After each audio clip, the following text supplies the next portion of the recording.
Hello friends, നിങ്ങളുടെ ഗിന്നോളെ രചിക്കണേ. അപ്പൊ നമ്മുടെ പുതിയ എപ്പിസോഡിലേക്ക് കടക്കാണ്. നമ്മുടെ ഓണം സീരീസ് തന്നെയാണ് നടന്നുകൊണ്ടിരിക്കുന്നത്. തിരുവോണം വരെ നമ്മുടെ ഓണം സീരീസ് തന്നെയായിരിക്കും. തിരുവോണത്തിന്റെ അന്നാണ് നമ്മൾ ഈ ഉണ്ടാക്കിയ എല്ലാ സംഭവങ്ങളും ഒന്നിച്ച് ഡെക്കറേറ്റ് ചെയ്തുകൊണ്ട് നമ്മളൊരു ഫൈനൽ എപ്പിസോഡായിട്ട്, അതായത് 10 വീഡിയോസ് കംപ്ലീറ്റ് ആവുന്നത് അന്നായിരിക്കും. നമ്മൾ ഈ ഉണ്ടാക്കിയ എല്ലാ സാധനങ്ങളും ഡെക്കറേറ്റ് ചെയ്ത് അടിപൊളി ഓണാഘോഷമാണ് നമ്മൾ പ്ലാൻ ചെയ്തിരിക്കുന്നത്. അപ്പൊ തിരുവോണം വരെയുള്ള എപ്പിസോഡും അത് കഴിഞ്ഞ് നമ്മുടെ ചാനലിനെ സപ്പോർട്ട് ചെയ്യാൻ മറക്കരുത്. കൂടെ ഉണ്ടാവാൻ മറക്കരുത്. സബ്സ്ക്രൈബ് ചെയ്യാനും മറക്കരുത് കേട്ടോ. അപ്പൊ ഇന്നത്തെ എപ്പിസോഡിലേക്ക് നമുക്ക് കടക്കാം അല്ലേ? മാജിക്ക് കടന്നാലോ? അതെ, കടന്നാലോ. അപ്പൊ നമ്മുടെ ഓണം സീരീസിലെ എപ്പിസോഡുകളൊക്കെ നിങ്ങൾ കാണുന്നുണ്ടെന്ന് വിശ്വസിക്കുകയാണ്. കാണണം, നിങ്ങൾ എല്ലാവരും പരീക്ഷിച്ച് നോക്കണം. നിങ്ങളുടെ ഓണാഘോഷത്തിന് എന്തായാലും ഹെൽപ്ഫുൾ ആവുന്ന കുറെ ഐഡിയാസ് ഉണ്ട്. അപ്പൊ ചെയ്യാൻ മറക്കരുത് കേട്ടോ. ജമന്തി പൂക്കളില്ലാത്തൊരു ഓണത്തെ പറ്റി നമുക്ക് ചിന്തിക്കാൻ പോലും പറ്റില്ല അല്ലേ? ജമന്തി പൂക്കൾ ഓണത്തിന് മസ്റ്റായിട്ടുള്ളൊരു സംഭവം തന്നെയാണ്. അത് ഡെക്കറേറ്റ് ചെയ്യാനാണെങ്കിലും ഓണപ്പൂക്കൾ ഇടാനാണെങ്കിലും.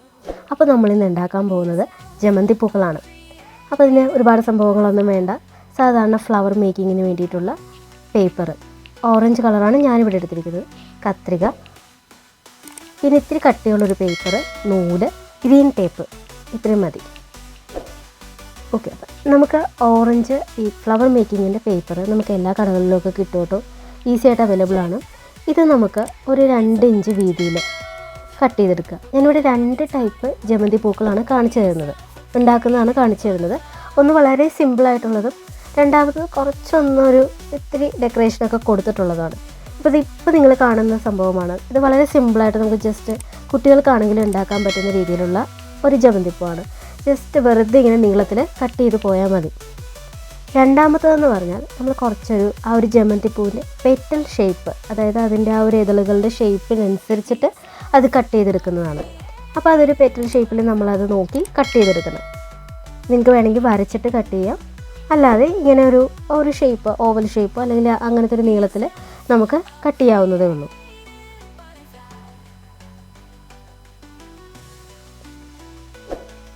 അപ്പോൾ ഞാൻ 2 ഇതിൻ്റെയും കട്ട് ചെയ്ത് വെച്ചിട്ടുണ്ട്.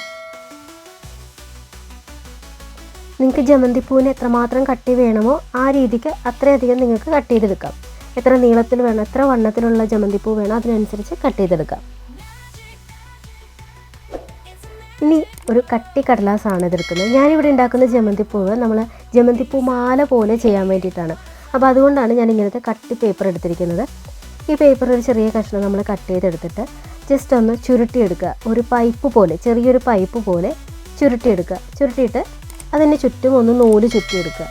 അത് ഒട്ടിക്കുന്നതിനേക്കാളും നല്ലത് ഇതുപോലെ നൂല് ചുറ്റിയെടുക്കുന്നത് തന്നെയായിരിക്കും. ഒരു ഗ്രിപ്പ് കിട്ടും. നമ്മൾ ഈ ഒരു പെറ്റൽ അതിലേക്ക് അറ്റാച്ച് ചെയ്യുമ്പോൾ ഒരു ഗ്രിപ്പ് കിട്ടണത് നല്ലതായിരിക്കും. എന്നിട്ട് നമ്മൾ മറ്റ് വീഡിയോയിൽ ചെയ്തായിരുന്നു, ആ മുല്ലപ്പൂവിൻ്റെ വീഡിയോയിൽ നമ്മൾ മുല്ലപ്പൂവിൻ്റെ പെറ്റൽസ് എങ്ങനെയാണോ അടുപ്പിച്ചടുപ്പിച്ച് വെച്ചത് ആ രീതിയിലൊന്ന് ചുരുക്കി ഈ പേപ്പർ പൈപ്പ് പോലെ ഉണ്ടായിരിക്കുന്ന ഈ പേപ്പറിൻ്റെ മുകളിലേക്ക് നമ്മളിത് ഓരോന്നായിട്ട് ചുരുട്ടി അതിൽ സെറ്റ് ചെയ്തെടുക്കുക. ഓക്കെ, ഞാനിതിപ്പോൾ ഫുള്ള് സെറ്റ് ചെയ്തിട്ടുണ്ട്. ഇതിൽ നൂല് വെച്ച് നന്നായിട്ട് ടൈറ്റായിട്ടത് കെട്ടിയെടുക്കുക.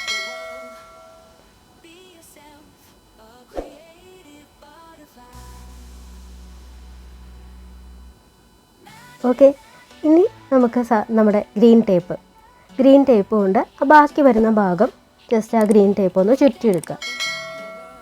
അത്രേ പരിപാടിയേ ഉള്ളൂ. നമ്മുടെ ജമന്തിപ്പൂ റെഡിയായി. ഇങ്ങനെ നിങ്ങൾക്ക് എത്ര പൂക്കൾ വേണമെങ്കിലും ഏത് കളറിൽ വേണമെങ്കിലും സെറ്റ് ചെയ്തെടുത്തിട്ട് ജസ്റ്റ് ഇത് ഒരു പൈപ്പിൻ്റെ ഷേപ്പ് ആയതുകൊണ്ട് തന്നെ ഇതിനകത്തൂടെ നമുക്ക് നൂല് കോർത്ത് ഈസി ആയിട്ട് കോർത്ത് ജമന്തിപ്പൂ മാലകൾ സെറ്റ് ചെയ്ത് നമുക്ക് നമ്മുടെ ഓണത്തിന് അറേഞ്ച് ചെയ്യാവുന്നേ ഉള്ളൂ.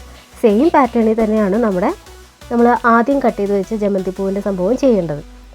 രണ്ടും തമ്മിൽ വലിയ വ്യത്യാസം നമുക്ക് ഫീൽ ചെയ്യില്ല ശരിക്കും പറഞ്ഞാൽ. പക്ഷേ ഉണ്ടാക്കിയെടുക്കുന്നതിൻ്റെ ഒരു എളുപ്പം ഈ ടൈപ്പാണ്. മറ്റേത് കുറച്ചും കൂടെ നമ്മളൊന്ന് കട്ട് ചെയ്ത് കറക്റ്റായിട്ട് എടുക്കേണ്ടതുണ്ട്. ഇത് ജസ്റ്റ് ഒന്ന് നീളത്തിൽ കട്ട് ചെയ്താൽ മാത്രം മതി. പക്ഷെ നമ്മളത് മാല പോലെ ഉണ്ടാക്കുമ്പോൾ ഇത് രണ്ടും തമ്മിൽ പെട്ടെന്ന് വ്യത്യാസം അറിയില്ല, ഒരുപോലെ തന്നെ ഇരിക്കും. ഓക്കെ, അപ്പം നമുക്ക് നല്ല ജമന്തിപ്പൂ മാലകൾ കൊണ്ട് ഇത്തവണത്തെ ഓണം അലങ്കരിക്കാം. ഓക്കെ, അപ്പോൾ എല്ലാവരും ഒന്ന് ട്രൈ ചെയ്ത് നോക്കണം കേട്ടോ.